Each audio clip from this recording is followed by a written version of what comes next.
El síndrome coronario se clasifica fisiopatológicamente, electrocardiográficamente, desde dos puntos de vista. Como ustedes están viendo en la figura, síndrome coronario agudo con elevación del segmento ST, ahí ustedes pueden ver, y síndrome coronario agudo sin elevación del segmento ST. Entonces, electrocardiográficamente pueden existir dos, dos estados en un infarto. Por eso es que se dice síndrome coronario agudo con elevación del segmento ST, síndrome coronario agudo sin elevación del segmento ST. En el segundo, en el síndrome coronario agudo sin elevación del segmento ST, a la vez podemos clasificarlo si las troponinas son positivas, es un infarto de alto riesgo. Si las troponinas son negativas, es un infarto de bajo riesgo, ¿sí? Entonces podemos clasificar el infarto con elevación del segmento ST, sin elevación del segmento ST. ¿Cuáles son las causas de la enfermedad cardíaca isquémica que aún siguen vigentes? Sí, este es un dato del 1989, 90, pero siguen vigentes. Es más, están aumentando mucho, mucho más. Sí, les voy a mostrar algunos datos estadísticos posteriormente que les va a servir mucho en su formación profesional. Eh, Muchísimas personas mueren en el mundo al año y cada día con este problema, ¿sí? Arteriopatía coronaria. La arteriopatía coronaria es una de las causas más importantes. Arteriopatía coronaria obstructiva ateroesclerótica. Acabamos de ver en las dos últimas clases eh, los problemas ateroscleróticos que existen en los vasos sanguíneos, ¿sí? También existe arteriopatía coronaria no aterosclerótica, afecciones adquiridas de las arterias coronarias y trastornos hereditarios, ¿sí? Normalmente, estimados alumnos, hay un equilibrio que equivale a un buen estado de salud en el consumo de oxígeno que necesita el miocardio y el aporte de oxígeno que tiene que dar las arterias coronarias. Lo vamos a resumir como el VO es el consumo de oxígeno del miocardio y como DO el aporte de oxígeno del miocardio, más bien coronario, ¿sí?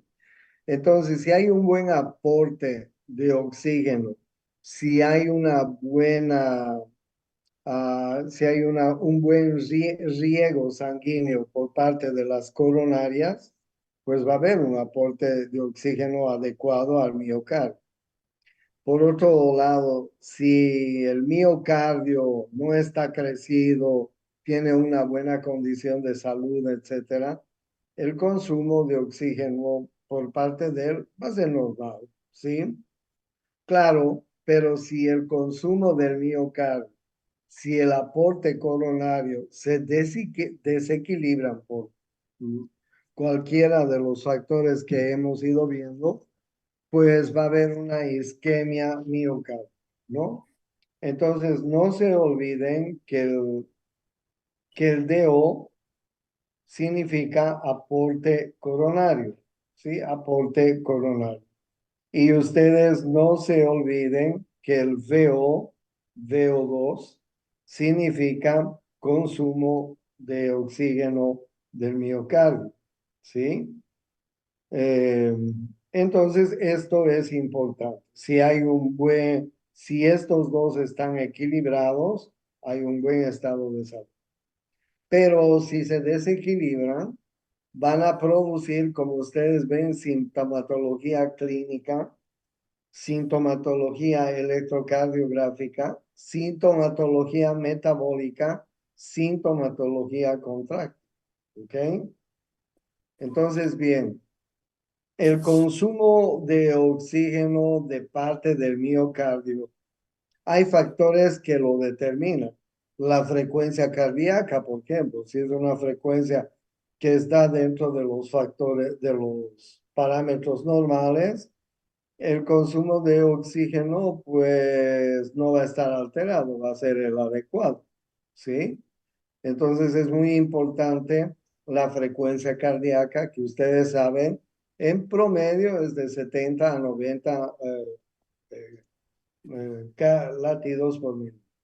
La contractilidad del corazón, que es una de las funciones importantes que tiene el miocardio y el corazón, ¿no? La fuerza con la cual se contrae el corazón.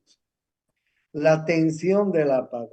La tensión de la pared, tanto en la presión que ejerce en el ventrículo, tanto el volumen que existe en el ventrículo, en la poscarga, en la precarga, y tanto el espesor de la pared, van a ser factores que van a determinar un consumo de oxígeno miocárdico adecuado. Pero claro, el consumo de oxígeno del miocardio cambiará si hay algún cambio en uno de estos factores que ustedes están viendo. ¿Ok? De la misma manera que les decía, en la perfusión miocárdica, es decir, en el aporte coronario, si ustedes quieren, va a haber también factores que determinan el aporte coronario hacia el corazón. Entre ellos está la presión de perfusión, una presión arterial diastólica media adecuada, una resistencia coronaria epicárdica, resistencia aérea de estenosis, una resistencia arteriolar coronaria, una resistencia extravascular, una reserva coronaria.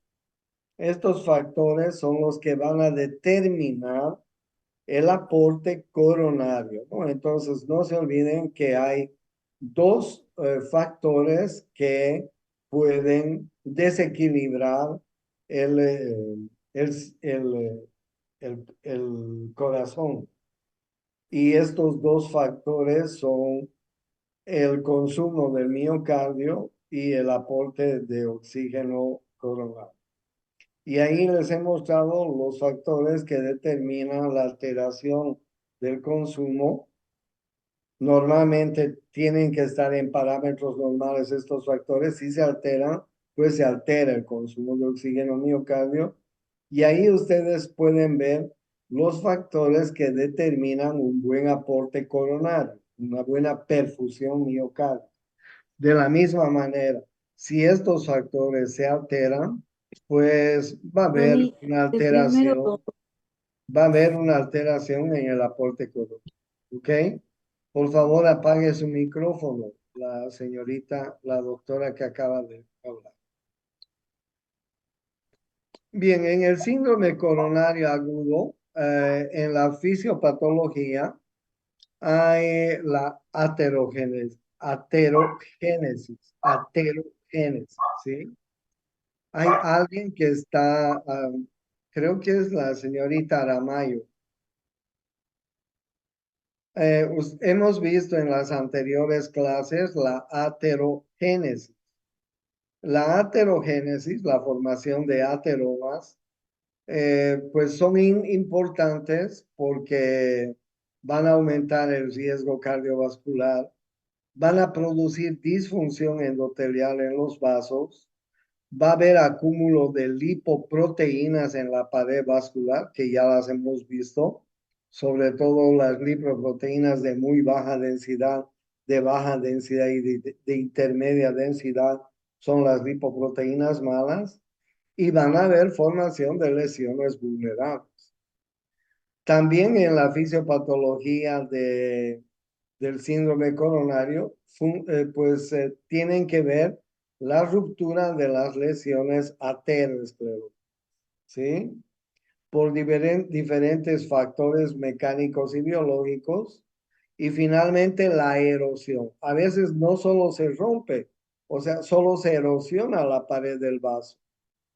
Y esta erosión de la pared del vaso es suficiente para producir una respuesta trombótica, bien sea local, bien sea sistémica. ¿Ya? Entonces, en la enfermedad cardíaca isquémica, en la enfermedad cardíaca isquémica hay factores de riesgo, factores no reversibles que ya hemos visto anteriormente. Ahí están la edad, el sexo, y la tendencia heredofamiliar, la tendencia genética que es muy importante, ¿sí? No se olviden que la hipertensión tiene una tendencia heredofamiliar, una tendencia genética muy alta, muy alta. Entonces, hay factores no reversibles y hay factores reversibles. Entre los factores reversibles, ustedes pueden ver que está el tabaquismo, está la hipertensión arterial, está la obesidad, está la diabetes, etcétera. Factores que pueden ser reversibles, probablemente reversibles, la hiperlipidemia y la diabetes mellitus, perdón, y otros factores como el sedentarismo y el estrés. Miren ustedes qué importante los factores de riesgo. No reversibles, reversibles, probablemente reversibles y además otros factores que a veces pues nos enfrentamos los médicos, ¿no? Entre ellos es el sedentarismo y el estrés. El estrés. ¿Cómo puedes eliminar el estrés que tienen las personas? ¿Cómo puedes eliminar el estrés que tienen las personas en el trabajo, en el estudio, económicos, conyugales, en fin? Tantos tipos de estrés que tenemos todos los seres humanos. Entonces, como nosotros hemos ido viendo las anteriores clases, hemos ido viendo que existen unos componentes, los lípidos, que necesitan de unas proteínas que son las que van a ir circulando en la sangre con forma de lipoproteínas, ¿sí? Y también hemos visto que hay varias lipoproteínas de muy baja densidad, intermedio densidad, etcétera. Cuando estas lipoproteínas están en aumento, van a ir produciendo lesiones vasculares en el endotelio de los vasos sanguíneos.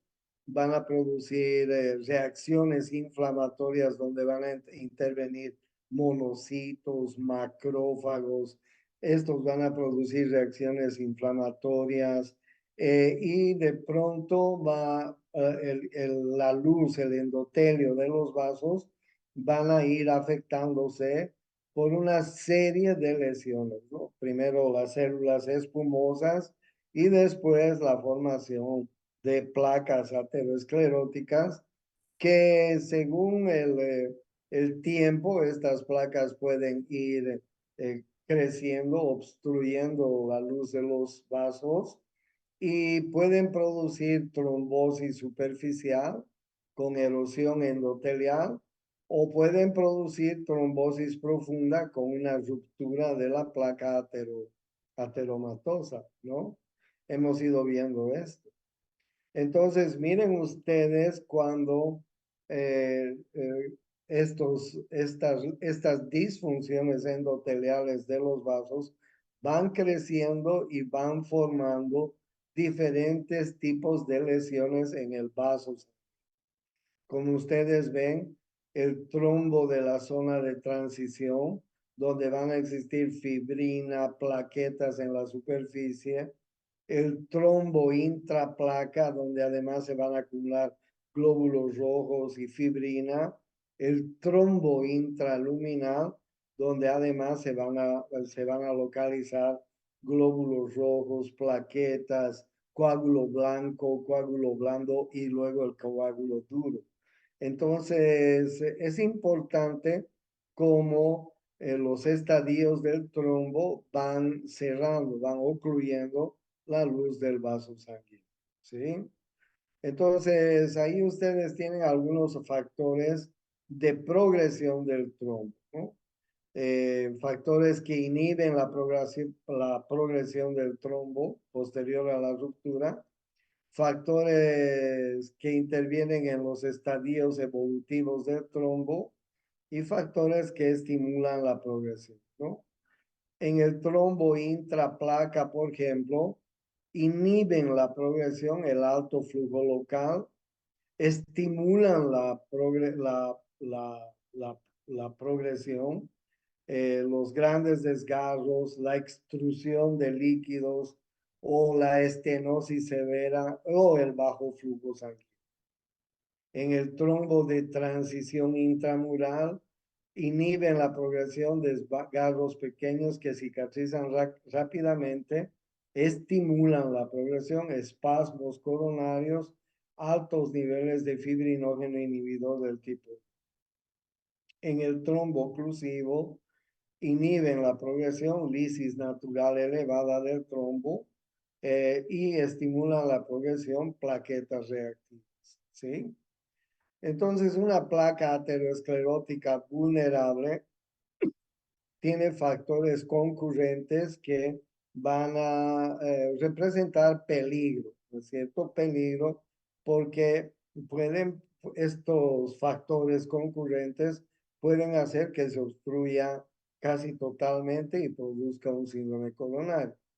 El menor número de células musculares lisas, una cubierta delgadita en el endotelio de los vasos, una gran cantidad de macrófagos, núcleos lipídicos grandes, pueden, pueden hacer que la placa aterosclerótica se haga más vulnerable y haya más peligro de que se pueda romper u obstruir un vaso sanguíneo.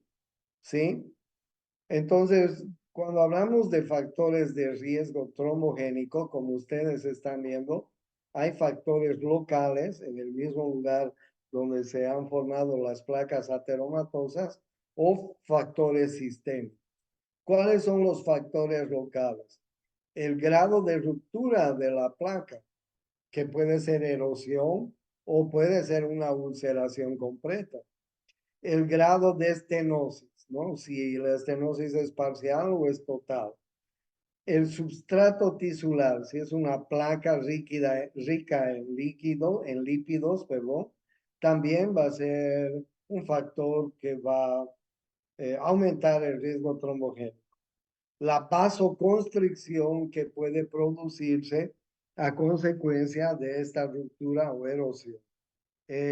A la vasoconstricción se van a agregar plaquetas y factores de coagulación.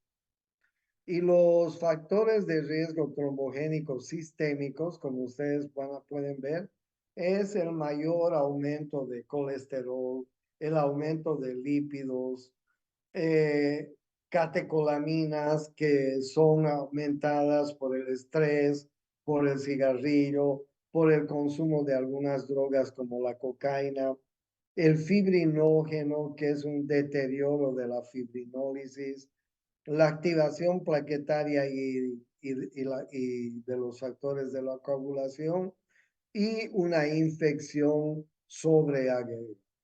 Si hay una infección sobreagregada, pues puede ser factor que vaya factor sistémico que vaya a aumentar el factor de riesgo trombogénico como ustedes están viendo, ¿ya?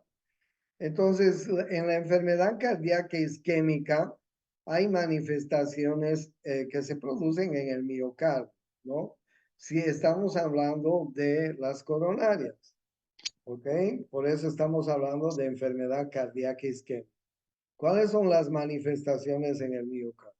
Ruptura y trombosis de lesión aterosclerótica, aumento del consumo de oxígeno del miocardio o disminución del aporte coronario, cualquiera de los dos, un aporte del consumo del oxígeno o una disminución del aporte coronario, van a producir isquemia. Esta isquemia en el miocardio por por aumento del consumo de oxígeno del miocardio o por una disminución del aporte coronario, cualquiera de los dos factores va a producir isquemia.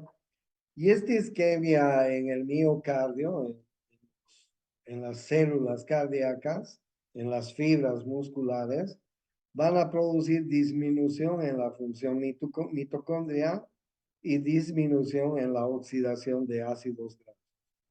Esto va a producir una glucólisis anaerobia y una glucogenólisis. Y esto va a producir una disminución en la función contráctil y alteraciones electrofisiológicas en una persona. ¿Sí? Entonces, bien, el hipoflujo u oclusión coronaria, que puede ser de horas, de minutos o de días, puede tener pues un miocardio aturdido, un miocardio hibernado, o puede haber un hipoflujo u oclusión coronaria, ¿sí? Si el miocardio está aturdido, no ha habido una oclusión total de las coronarias, va a haber una disfunción miocárdica isquémica. Si hay un miocardio hibernado, va a haber una disfunción miocárdica isquémica. Pero si ha habido un hipoflujo o una oclusión coronaria, va a haber una necrosis, ¿sí? Ahora bien, este miocardio aturdido, este miocardio hibernado, pueden progresar a una recuperación contráctil lenta si el médico diagnostica rápidamente y si puede destapar, si vale el término, ese vaso que está obstruido. En el caso del miocardio hibernado, puede ir hacia una adaptación metabólica paulatina. En el caso de un hipoflujo u oclusión coronaria, si nosotros logramos junto con el cardiólogo invasivo destapar el vaso que está ocluyendo una coronaria, si logramos destapar en un tiempo prudente, podemos recuperar el miocardio, ¿sí? Por eso es que en el síndrome coronario es muy importante la intervención del médico, ¿sí? Yo les decía que cuando el síndrome coronario es por un problema de una placa ateromatosa, ateroesclerótica, esta placa aterosclerótica estable puede evolucionar hacia una placa aterosclerótica vulnerable. Esta puede evolucionar a una leve ruptura de la placa. Entonces, llega a su clase siempre puntual y cuando Puede progresar a una leve ruptura de la placa o a una ruptura severa de la placa. Si es la ruptura severa de la placa, va a ir a un trombo oclusivo, a un infarto agudo del miocardio. Si la ruptura de la placa es leve, puede ir hacia un trombo no oclusivo.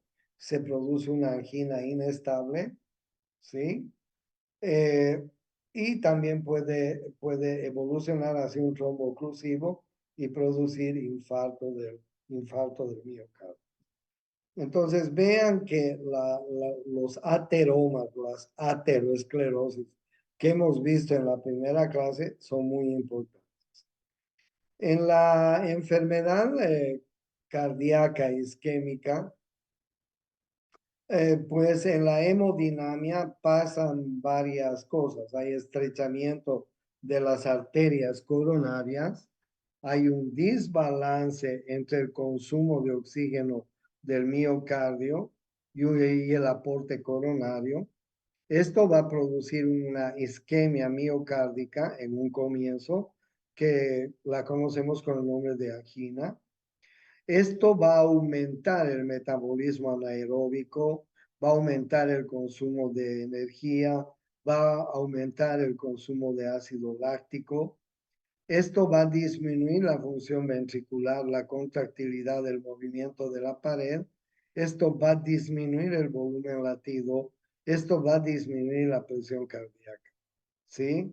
Entonces, miren en la hemodinamia de la enfermedad cardíaca isquémica, esta puede progresar a una angina o puede progresar hacia un infarto.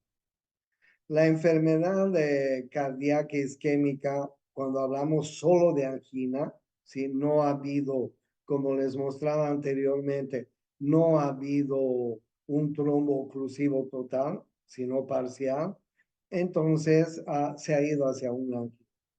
Y que es un preinfarto, si ustedes quieren. Y cuando hablamos de angina, la angina puede ser una angina de esfuerzo, que es la angina clásica. El paciente sube los 5 pisos que hay en la facultad y termina con dolor precordial, ¿sí? Puede haber una angina variante que aparece en ciertos momentos y en ciertos momentos desaparece, más conocida como angina Prince-Meta. Puede haber una angina inestable. Y bueno, ahí ustedes tienen cómo la angina puede ser de diferentes formas.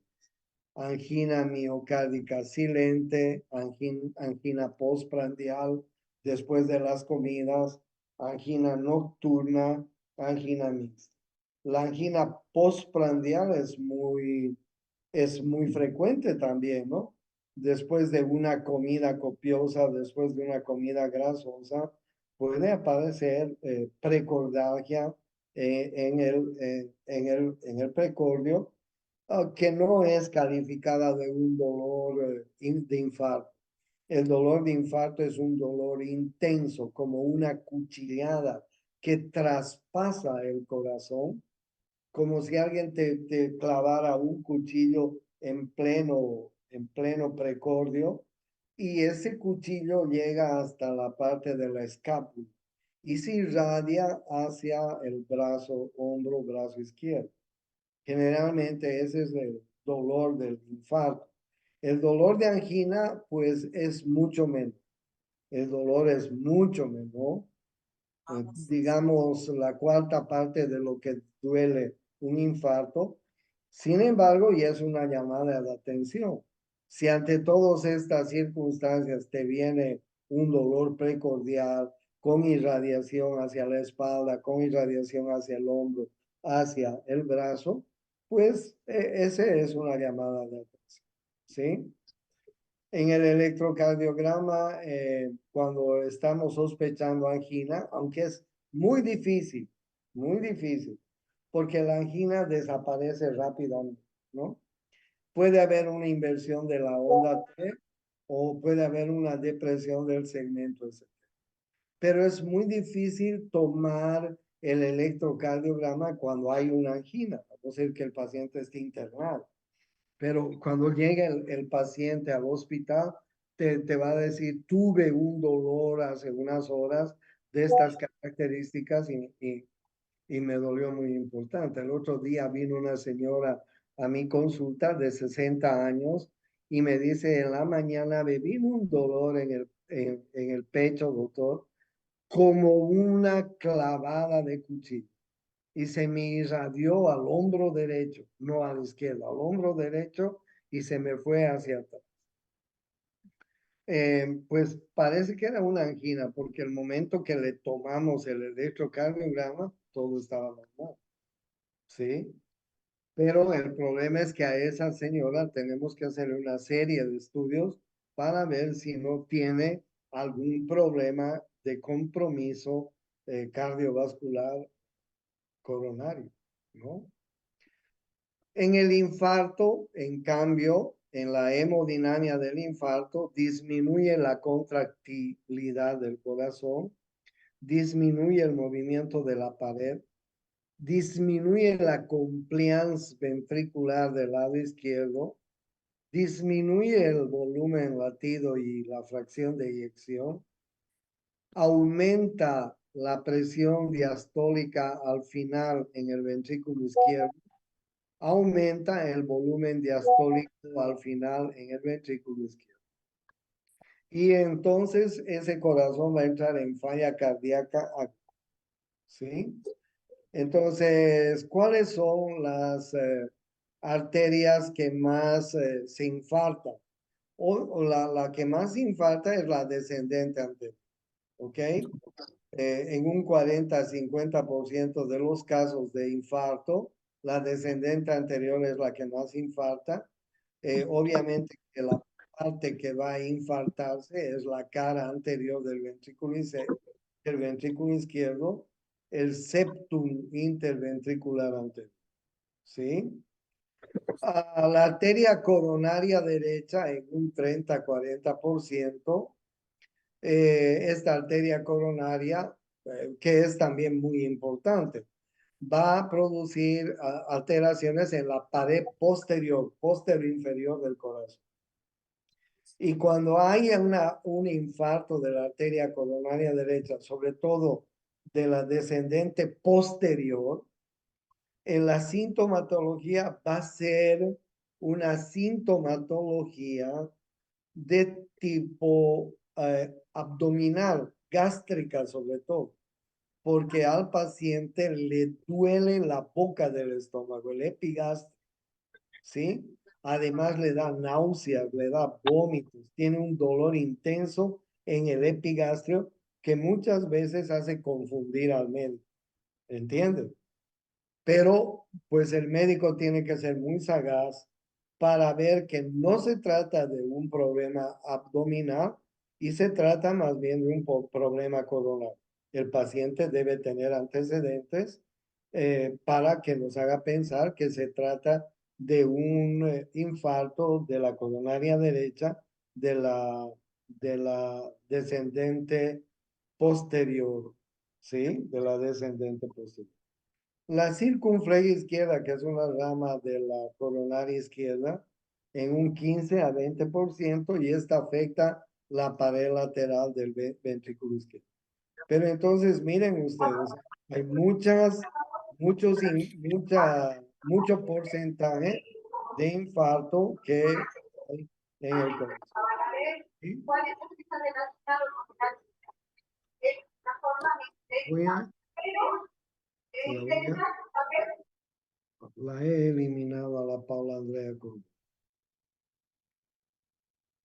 Listo. Entonces, les hablaba del porcentaje de arterias que se infartan. ¿Ok? En el electrocardiograma del infarto, en la isquemia puede haber la onda T negativa en ciertas partes del electrocardiograma. Pero si hay lesión, se va a producir un supradesnivel del segmento ST. Y si hay necrosis, se va a producir una onda T negativa y desnivel del... Miren, aquí hay un desnivel del segmento T, ST, y una onda T negativa. ¿Ok?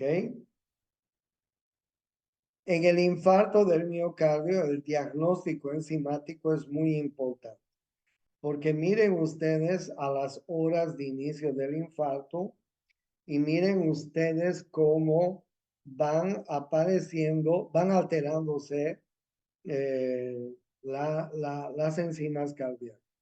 La mioglobina, por ejemplo, es la primera que aparece en la primera media hora, si quieren, del infarto, la mioglobina. La creatinquinasa o la creatinquinasa MB son también enzimas que se van a elevar muy pronto, ¿no? Aunque no tan pronto como la mioglobina, ¿sí? La troponina también se eleva. Miren ustedes la línea punteada. La troponina se eleva y luego va descendiendo paulatinamente. La LDH, la LDH se eleva con el correr de las horas. Pero las que sí van a aumentar inmediatamente se produzca el infarto son la mioglobina, la CK, la troponina, la CKMB. Estas enzimas sí tenemos que medirlas en las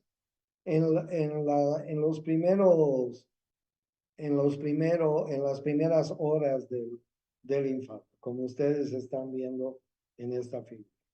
¿Ya? Entonces ahí ustedes tienen los marcadores de necrosis miocárdica. Muy importante esta figura, por favor, tómenla en cuenta. ¿Ya? La mioglobina, ¿es específica cardíaca? No. Tiempo que se eleva, 1 a 3 horas. ¿Sí?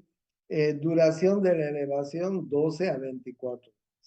La seca total, la creatinquinasa total, no es específica, no es específica. Tiempo que se eleva son 4 a 8 horas y dura entre 36 a 48. La CKMB sí es específica. Tiempo que se eleva es de 3 a 4 horas y van desapareciendo a las 24 a 36 horas.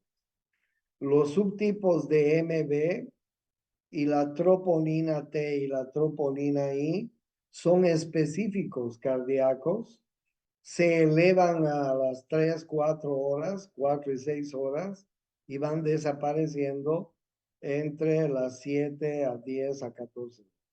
¿Okay? Este cuadro es importante para que más o menos se den cuenta cómo está evolucionando el infarto si nosotros lo hemos diagnosticado a tiempo. ¿Ok? Aquí la estrella de la película es el médico.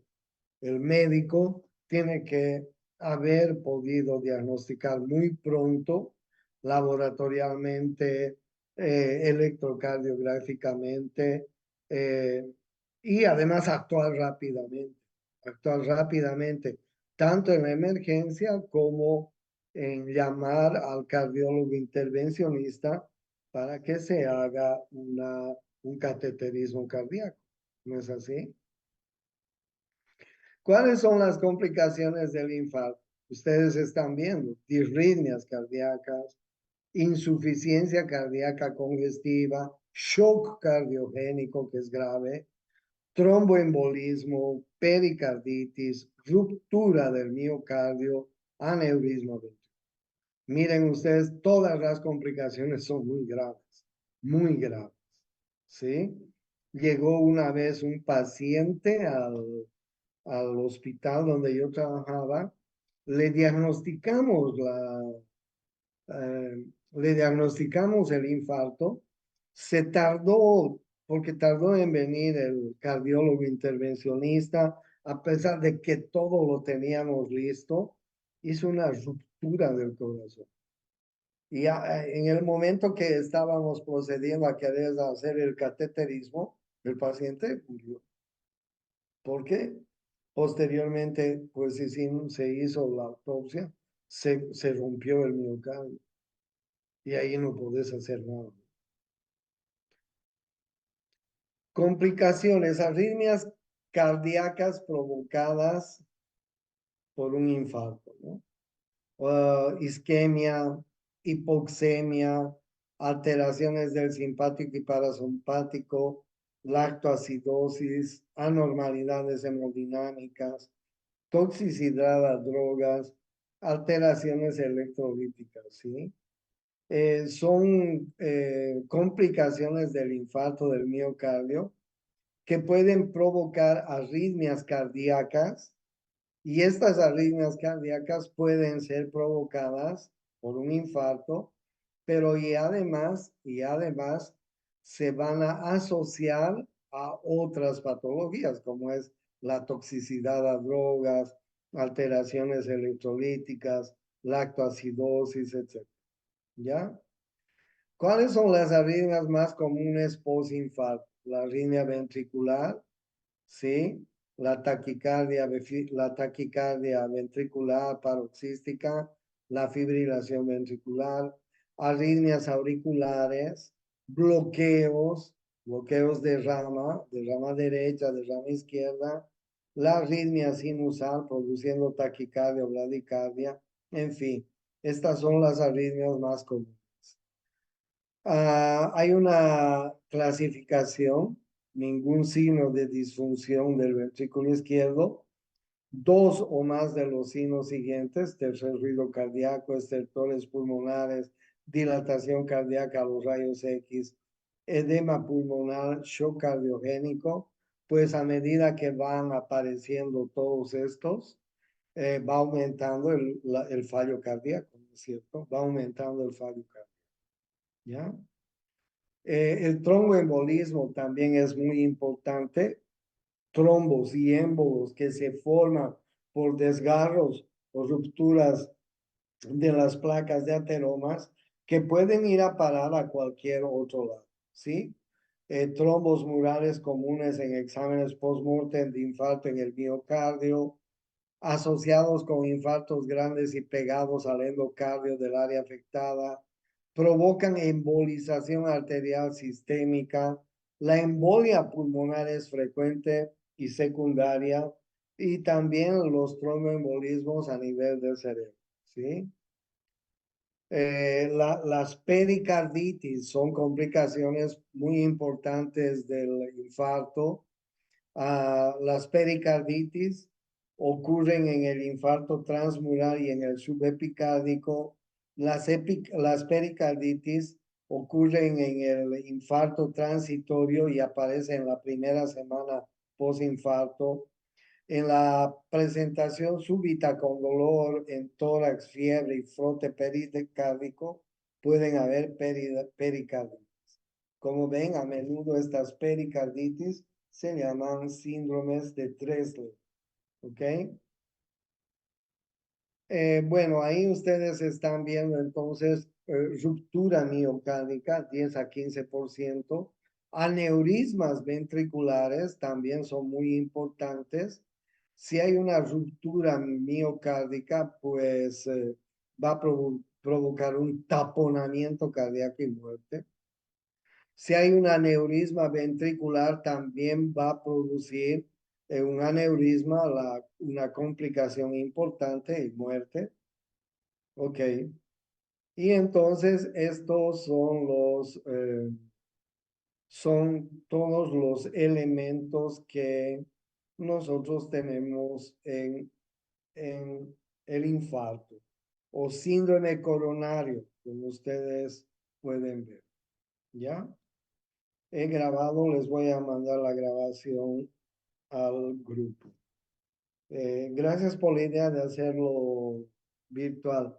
Creo que fue más fácil para todos. Nos vemos el jueves en la facultad, porque si no vamos, nos van a llamar la atención. Chao, muchachos. Está bien, Hasta doctor, nos vemos. Hasta luego. luego.